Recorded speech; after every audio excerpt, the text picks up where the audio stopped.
take them to a restaurant. And then I'll pass by. You pass by. I'll just pass by and we behave like we know each other, and you speak of how you've ever seen me in a television or somewhere. Rogers. Then I'll sit down. See, that is cheating. I'll sit down and then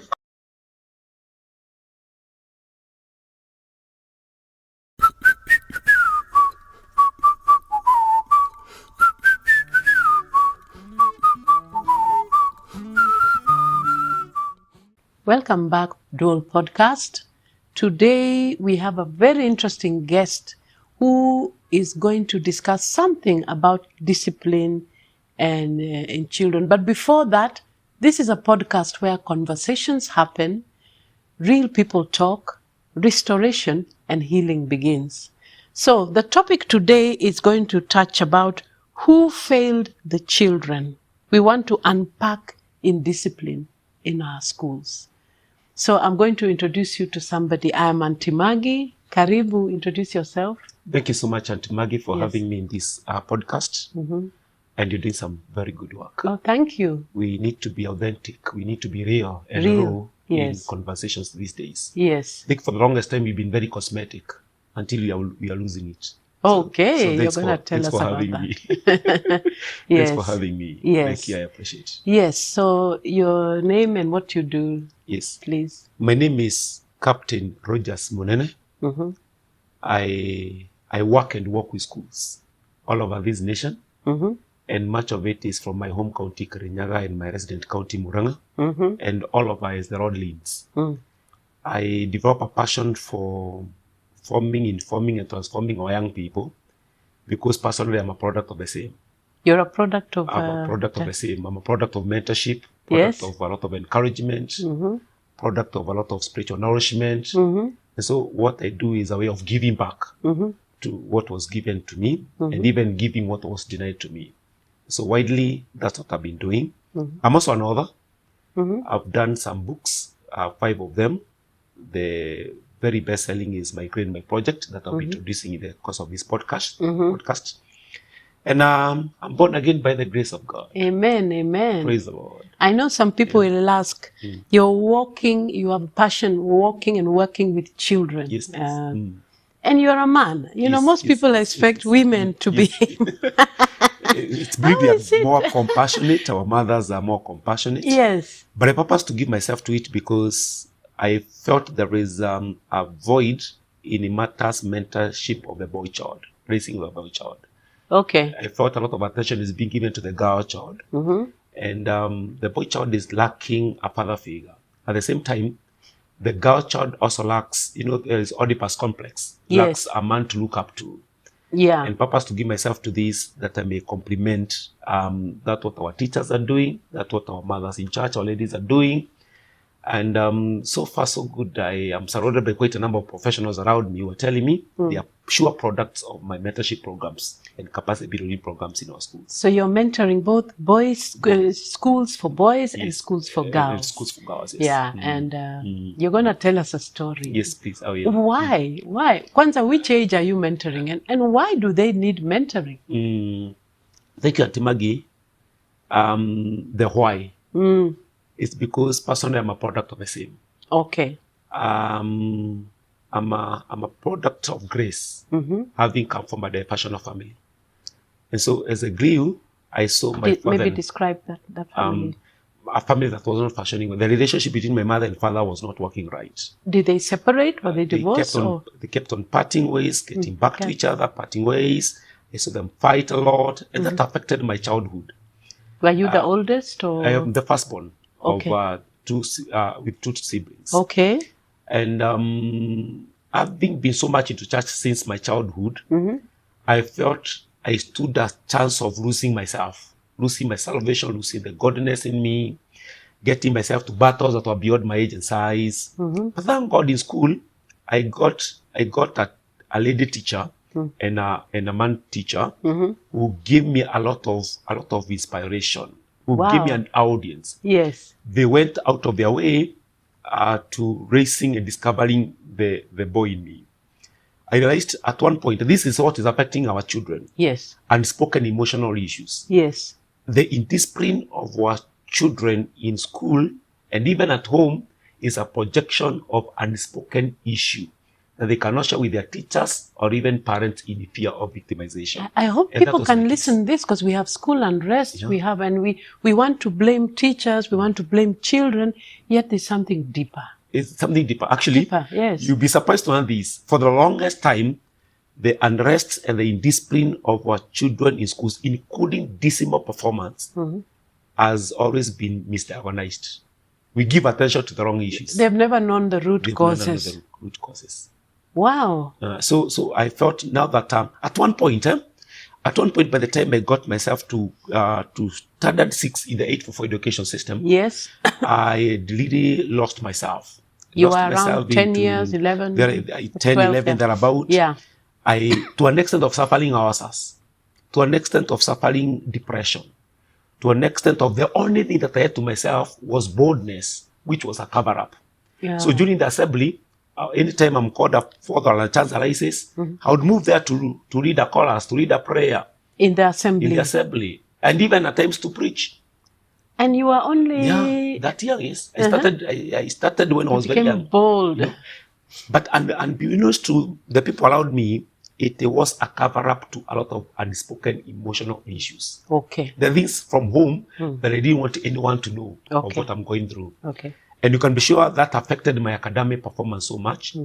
Thankfully, by the time I got myself to standard 8, I had some teachers and noted my desperation and given me some attention. And in them, I found someone who was beyond a teacher, a father figure and a mother figure.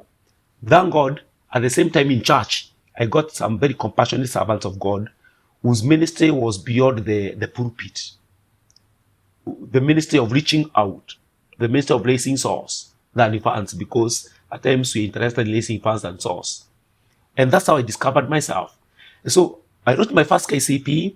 I didn't do well, but by that time, I had started discovering, getting recollected. Repeated again for my second KCP, did very well. And because of challenges I'm speaking about, again, I could not go to St. Thomas More Govio Boys, where I had initially been invited, or to Krowa Boys on Nyeri High School in my backyard. I found myself in a day school in my village. Again, at the end of the year, I felt whatever I'm going through is so much, I need to be taken to a city of refuge.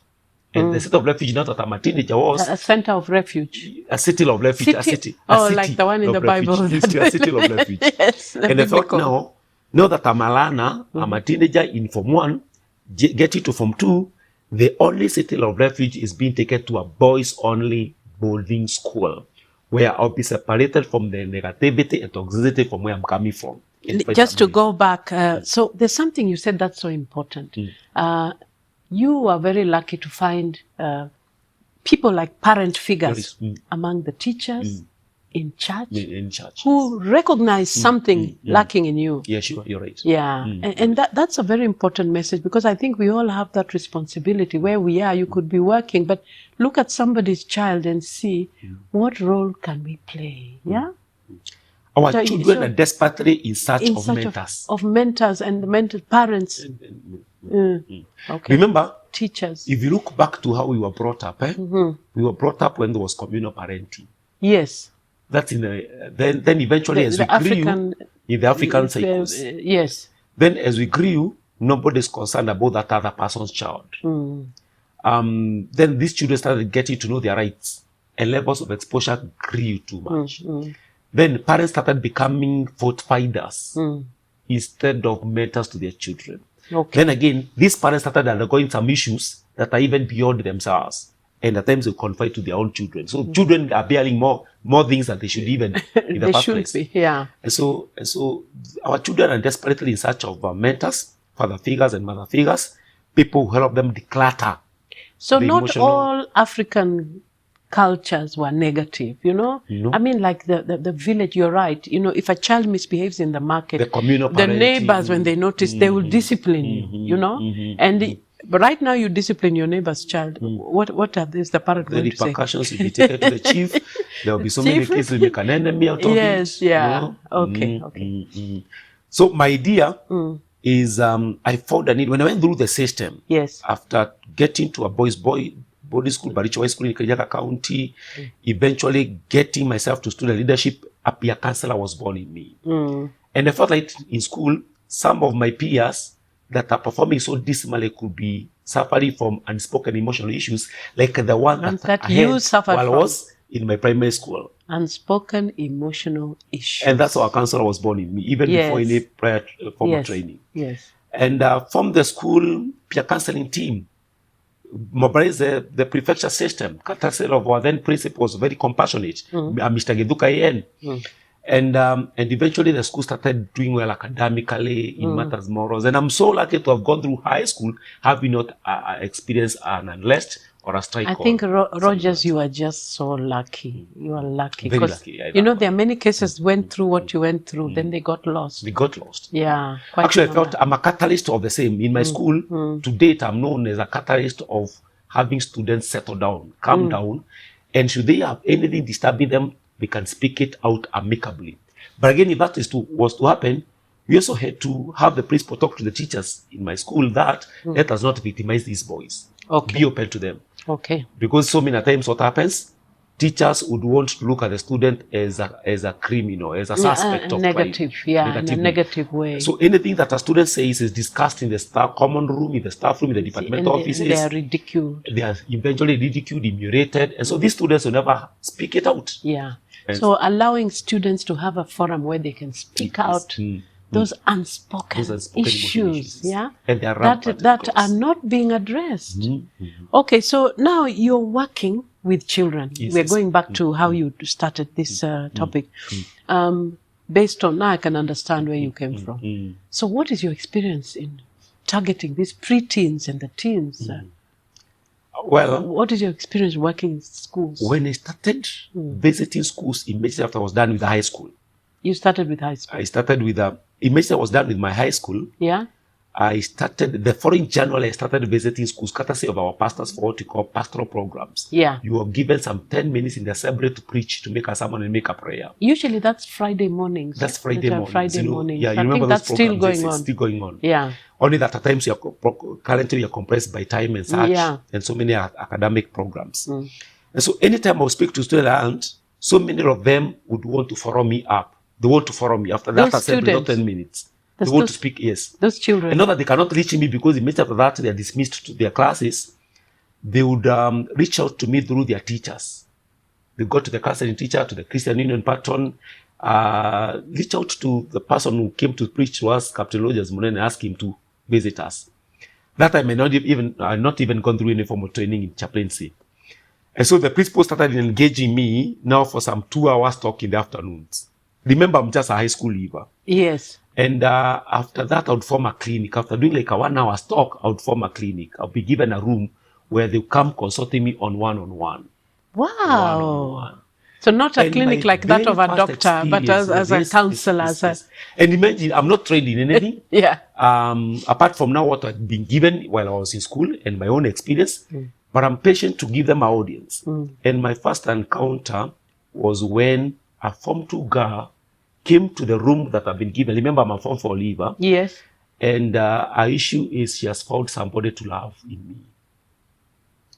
And I discovered. So she saw something in you that was lovable. Yes. Okay. Actually, she found she placed a love request to me. She has found somebody to relate with. Not for mentorship, but for, okay, maybe explain the romantic kind of. Yes. Okay. No. Okay. Very fast, I discovered I have 3 chances.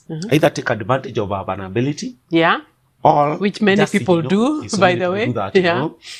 You know, for the first time, at that point, you realize she's beautiful. You know, the devil now preaches to you at that point. The enemy comes in.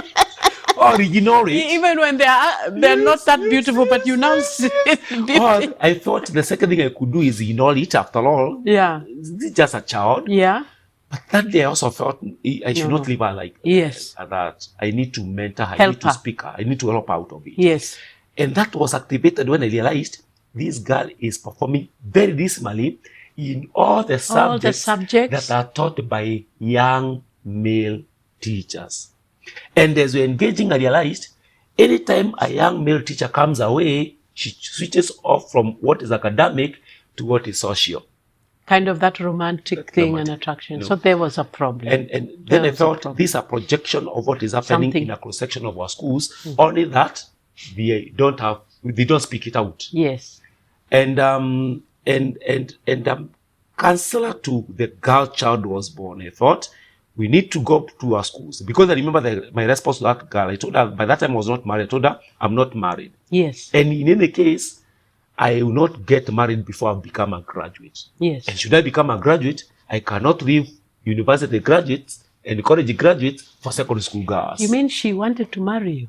You know, she wanted us to develop a relationship, and she's giving herself in fully to Form me. 2. Yes. Okay. She's giving herself fully to me. Yes. And she's very open. She had written a note that I read. Okay. She was so all ready for it. And then at very fast I discovered this is lamp and this is what is happening. And unfortunately, many schools, so many people around these young girls are taking advantage of their vulnerability. The vulnerability. So young kids are vulnerable. Yeah.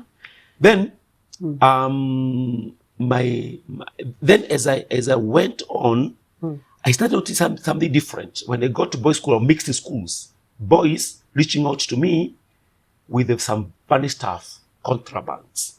And a boy brought me a family planning circuit, and others the morning after pill. Oh yeah, the emergency pills for the ladies, yes, to take so they don't get pregnant. So I learned it's the boys that will have them. They will procure them for the girls. For the girls whom they pursuing, will now pursue. Yeah. These girls are in primary school. Others are in Form 1, Form 2, Form 3. Then the issue of drugs started coming my way. And I'll talk to boys and contraband drugs, come and tell me about they are doing banging. They want to give it to me. And some of them were very conditional. Like I met a young man who was very conditional. Told me it takes every day. He wants me to keep it for him, and I'll be bringing it to him after every 2 days. After every 2 days. And I did that.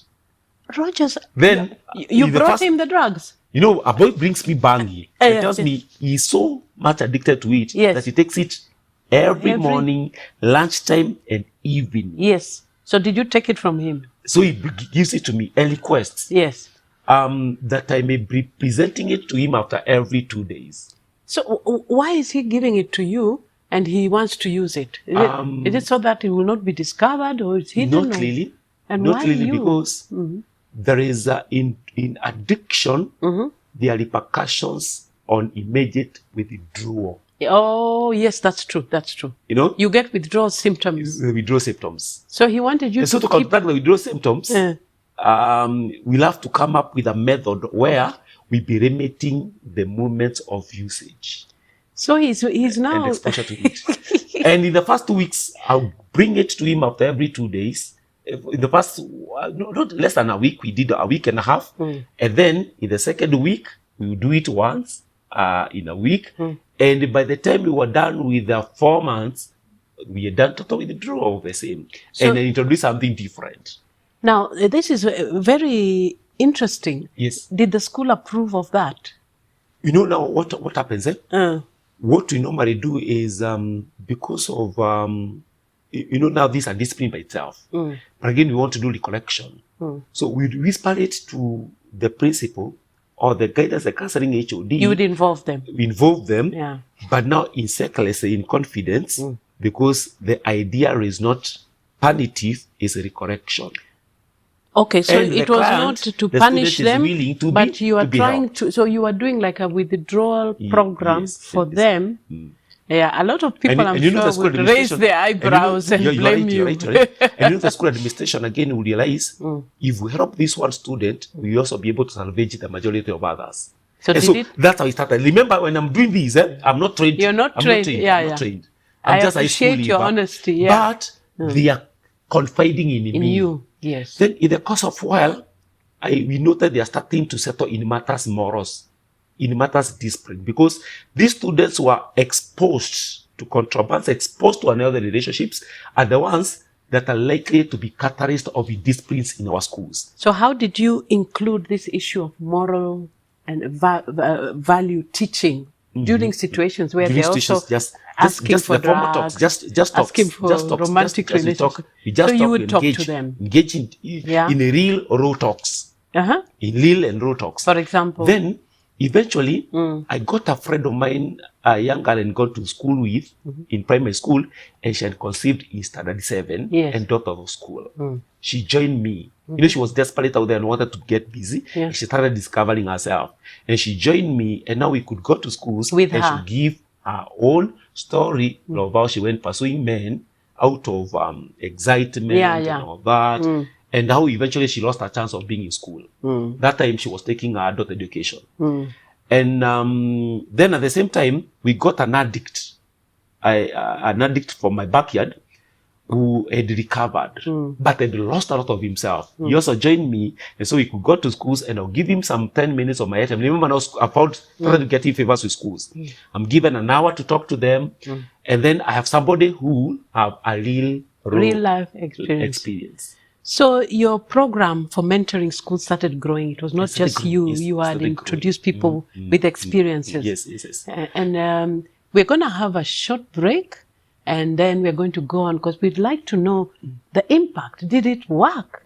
And you still should tell me the story of that girl who had a romantic. And how did that end? Let's have a break. Let's have a break.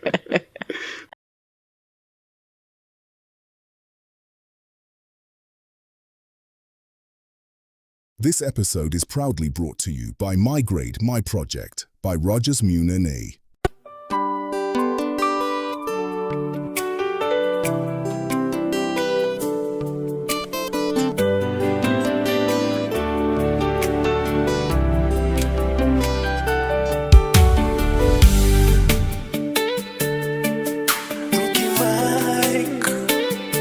Na anti-magi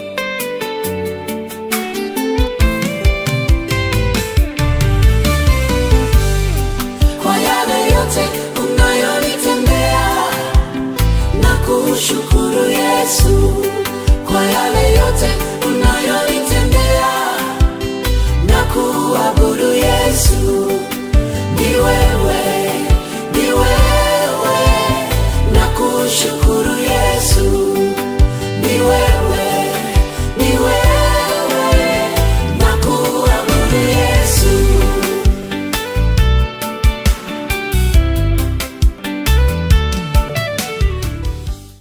Yes, we are back with the story. You are going to tell me how the story of this beautiful student who loved you.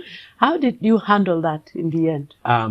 You see, when you have real conversations, you help them get back to themselves. Yes. Because much of what is happening around the lives of our teens, and the youth, is and that's from age 8, 9, 10, 11. 9, 10. You know, when they start discovering themselves, is a lot of excitement, discovery.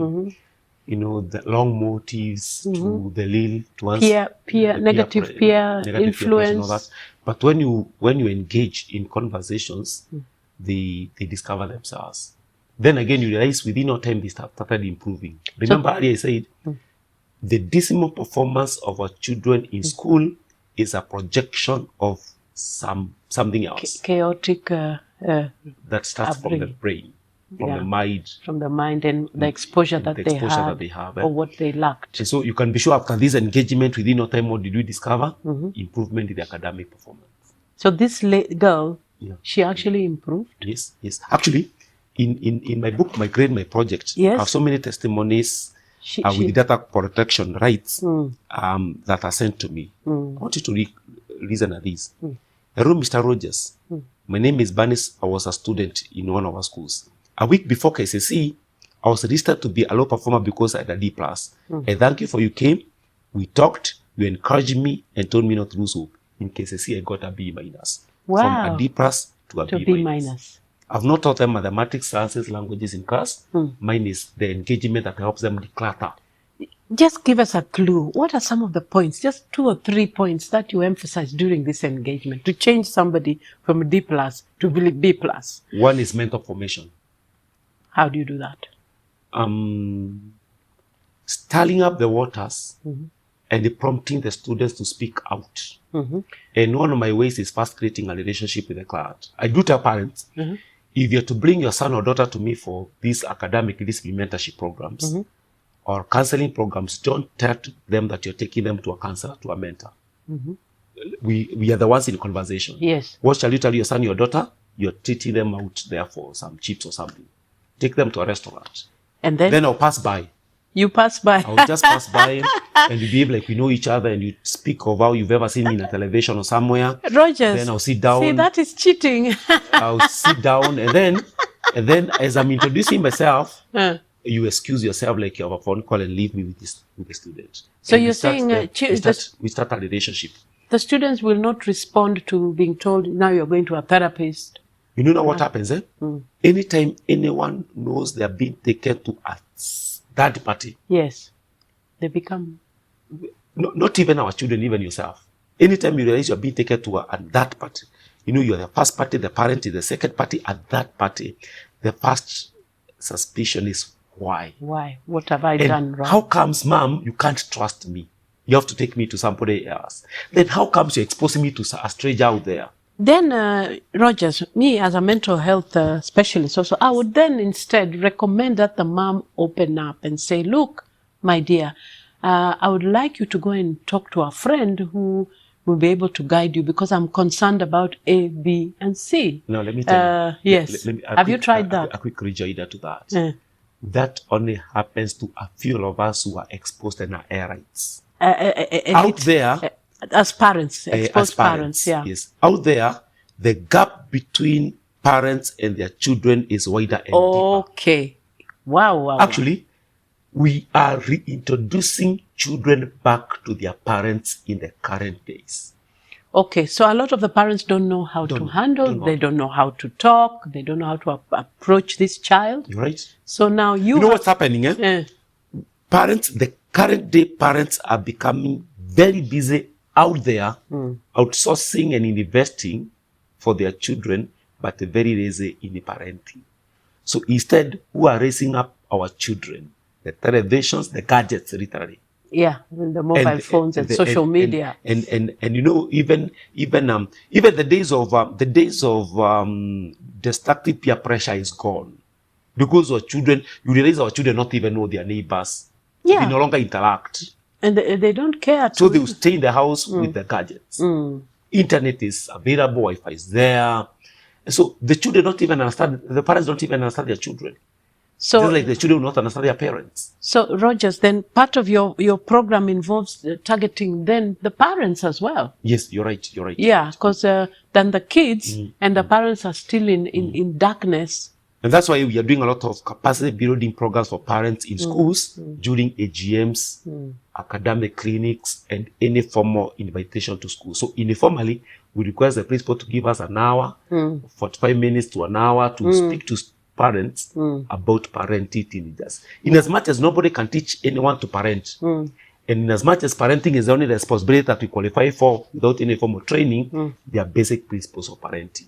And that is what we are exposing our parents to. Now, what is the role of the guidance and counseling teacher? Can you empower, because you are alone. There are thousands of children. You will not manage with your team, Rogers. What about targeting teachers, guidance and counseling teachers, you know, to empower them on the same kind of approach? We have a challenge, and it's about the systems. Yes.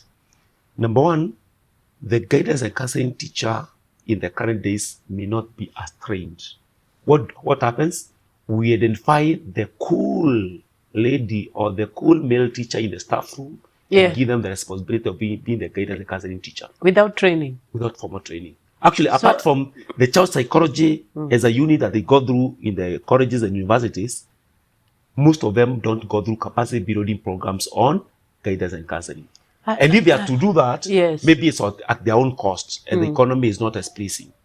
Then, even as that happens, the days are gone of the passionate teachers, the passionate counselors, the passionate pastors who are called. Yes. Not them that are calling to be a teacher or to be, Then that challenge is the employer to the teacher is not interested with anything that the teacher does apart from the improvement index of that teacher that to aid their promotion.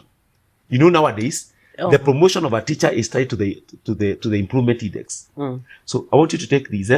The guidance a counseling teacher, number one, may not be trained.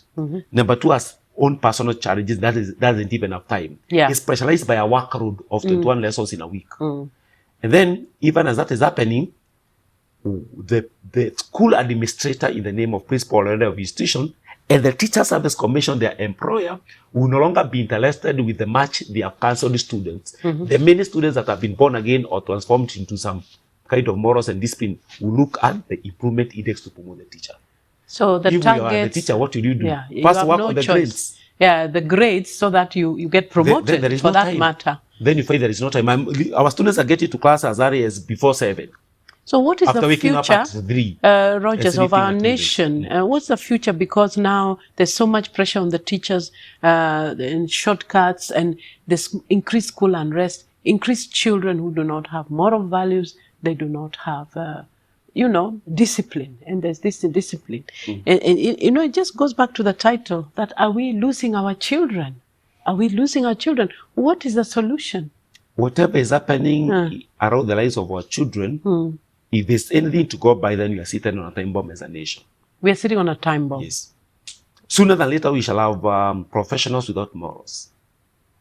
And to counterattack that is scary. Very scary. A professional without morals. Yes. But we already have them. And they You have seen some driving on the road, and you've seen some. Yeah. only to hear that's a doctor. Parents. Only to hear that's a lawyer. But Only they to hear don't that's have morals. That's an engineer, but they don't have morals. And so to counterattack that, it's a wake-up call Yes. for them that are in ministry to extend that ministry with a lot of love and passion to our schools and even in our churches, to them that are called to do mentorship and them that are trained in counseling and are passionate about it, not to wait for the class to come, but do the ministry of our Lord and Savior Jesus Christ and reach out. So what is the way forward? The schools now, because they are short of staff and they are under pressure, do they partner with churches? What are the ideas?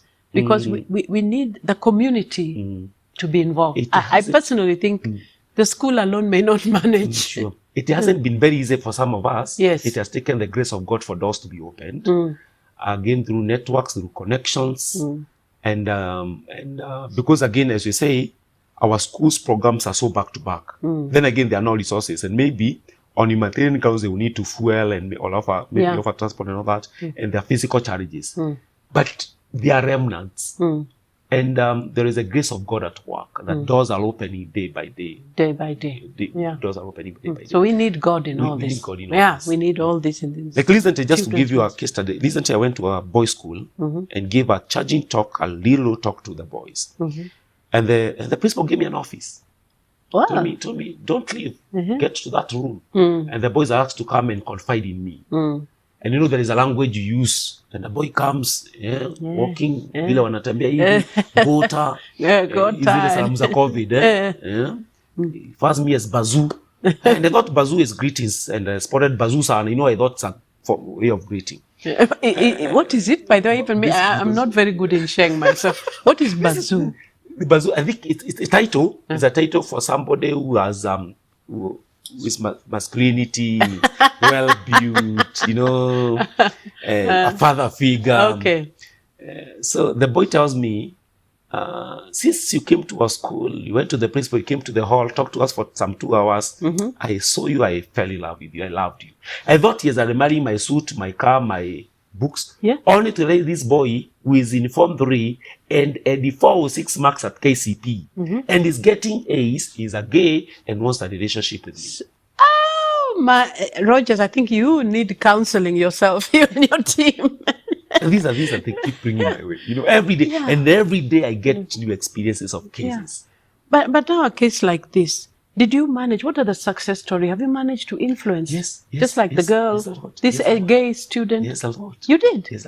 I even have an aeronautical engineer who came my way when he was in Form. Actually, he had been sent home for good in Form 2. Yeah, he had we been met expelled. by the road. He had been expelled. We met by the road. I did not know him, but I saw a boy carrying his box and mattress, crying, walking home. I pulled off, gave him some audience. We started engaging. I don't know what I told him, and he broke out. He confided to me what had led to his dismal performance. And I felt a need of taking him back to the principal. Which and you intervened, did. yes. Uh-huh. At the gate, I went to the gate with him. At the gate, I left him in the vehicle by the outside the gate.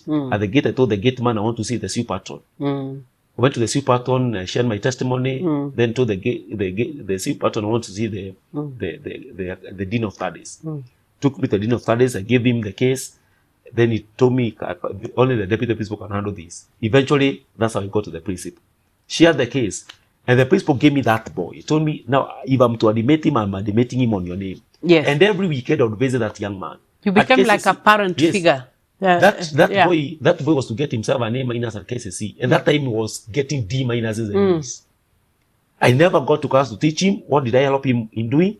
Mental formation. Mental formation, developing morals, values, identity.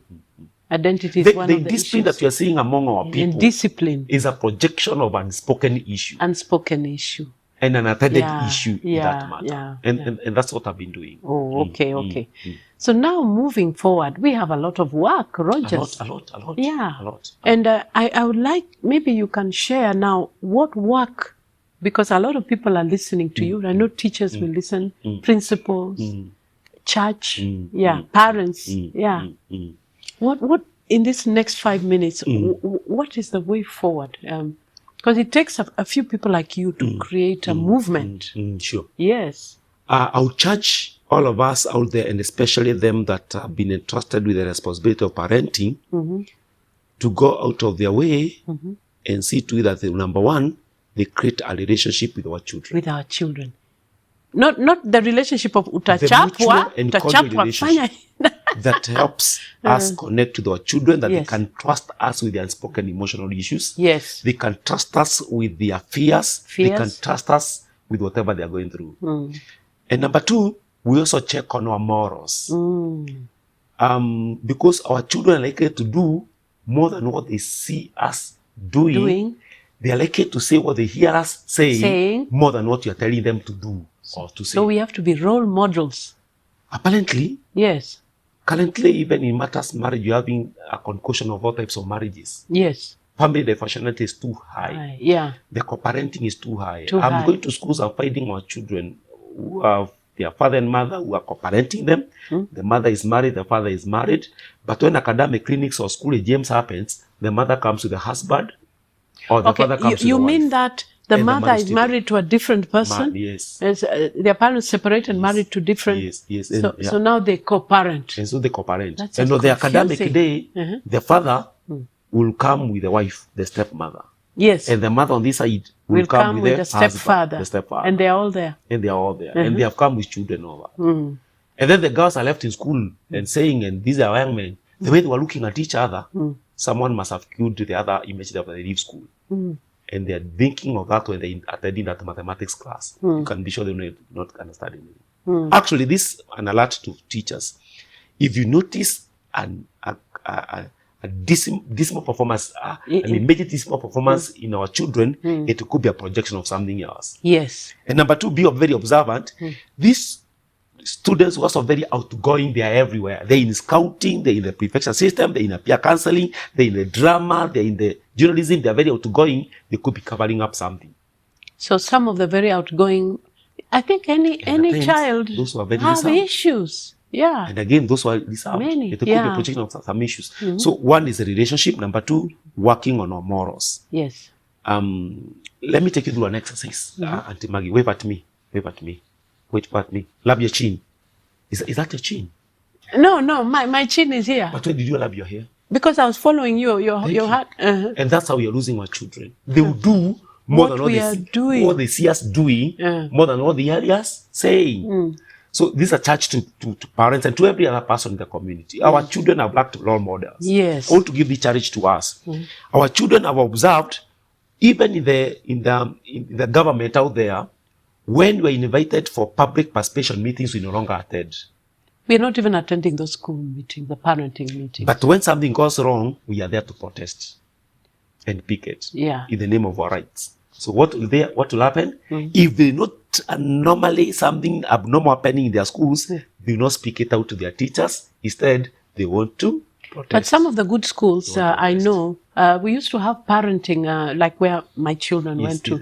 On Saturdays, at least once every 3 months or so, parents would come and they'd get mentorship, and it was very good. It was consistent. And you had to come as a parent. As a parent. And they not for the formal meeting, but you're giving your children for one-on-one. And not the visiting days where you bring them chicken and all that. This one is conversations. One-on-one. And then that same school, teachers were appointed as to give parenting to certain students. You could give a group of 10 students under you. And that school, I'm telling you, I would really, I know the school, I'll tell you about it off camera, but the children are fairly disciplined, that I'm aware of. Because the other intervention to this is introduction of school chaplaincy or resident counselors in schools.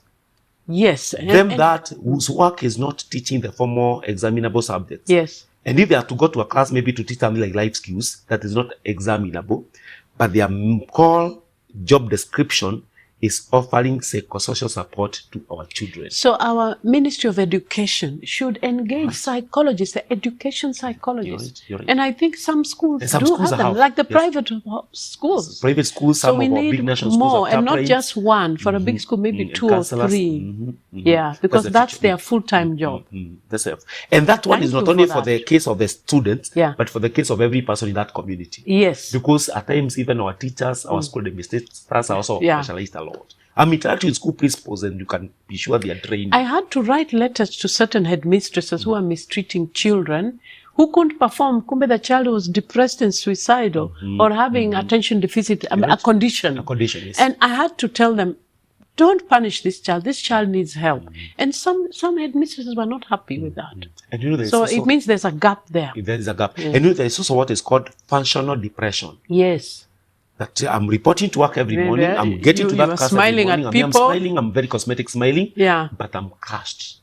And so what will I look forward to? A moment where I'll do something that gives me a break. Either drugs or they commit suicide. Suicide now is higher in young children. School unrest. By the way, Gen Zs right now are leading suicide. They're leading Gen Z male. Statistics, yes. Yeah, followed by. So it's very much makes sense given what you are sharing. You're right. So any parting shot now? Parting shot too. And I hope we're going to have teachers watching, church people, students, parents. Let's reach out widely, and I'm giving myself to this. And we can also vet very closely the people that are engaging to walk journeys with your children, because causes are different, interests are different, and engage us in the mentorship programs of our children. Number 2, let's also invest a lot of godliness, inject godliness in the systems of our children. Yes. That way, we will be sure to produce a generation of young people who will be the remnants of each generation. Yes. Thirdly, adopting mentors around your children that keeps on checking on them. And this is what I'll tell parents. Mutengeneze sheria kule nyumbani. Our children are breaking the school rules and regulations because even at home, we have let them free. Laws. There are no laws. There are no by rules. There are no supervision. Yes. Number 2, check on their associates, the friends around them. And don't limit them from going to those friends, but instead invite those friends to your house or get them a sitting and mentor all of them together. Invite us. Like, imagine I'm done with this, I'm going to a certain community, neighborhood. But it's only one parent who wanted their son helped, but has invited 10 others of the children in that neighborhood. Wonderful. Wonderful. So that they may be mentored together, because they're okay to keep influencing one another. And lastly, let's also be careful about the exposure that we're giving our children. Gadgets are good. We are getting ourselves to technology. But again, vet. Parental control and guidance is very, very important. Otherwise, you have children who are overexposed. And again, should you face any challenge, and this goes to the parents, don't make your children confidants. You know what would happen in the long days? I'll get a challenge, come share with you, you give me encouragement. No, after that while, We learned if I share something with you, we go and tell somebody else. And it's supposed to be confidential. It's supposed to be confidential. So it's gossip. Then parents started getting to depression. And the counselor started telling parents, now you have to speak it out. So many parents have made their children confident. So telling them things they should not tell them. Like I have a case of a parent who told the daughter, the man that you've always called your father is not your biological father. I got married to that man with you when you're 10 months. And this child throughout has always thought that man is a father. Eventually, that sparks a sexual relationship between this girl and the father. But you realize they'll eventually know. So at some point, that child will need to know. If you know, let it not be you are the one as a parent who is telling you, unless prompted otherwise. Parents are sharing with your children things that are beyond their age and size. How would a parent go to school and tell their daughters that they have some loans that they are not able to service? So again, parents need to know what to tell your children, how to tell. And how to tell. How do you tell your child that you don't like the partner they are bringing in the house, for example? Yeah. Those conversations. So we have a lot of work. A lot. Laborers are few, but the work is a lot. A lot. There is a lot to be done. Yeah. So I'm hoping that we're going to have a part 2 because we have to strategize. How do we train? There are people out there who need training and learning on, how to handle, so that we don't have the time bomb you're talking about. You're right. Children who are going to be time bombs. You're right. Otherwise, I think time is over now.